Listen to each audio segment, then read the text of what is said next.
وأن هذا صراطي مستقيما فاتبعوه ولا تتبعوا السبل فتفرق بكم عن سبيله।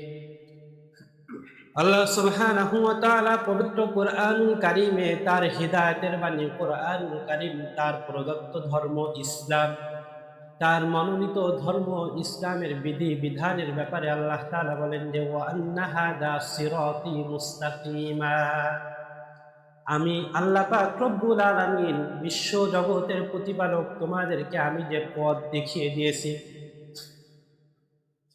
আমি তোমাদের জন্য যে পথ সুপথ সিরাতাল মুস্তাকিম দেখিয়ে দিয়েছি, এই পথকে তোমরা অনুসরণ করো।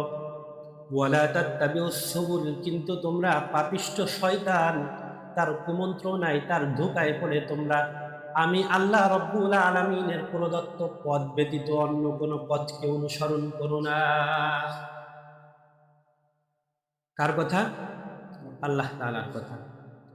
তাহলে আমরা বুঝলাম যে আল্লাহ সুবহানাহু ওয়া তাআলার প্রদত্ত এই বিধানের বাহিরে যদি আমরা যাই, তাহলে সেটা হবে হচ্ছে আস-সুবুল, শয়তানের পথ।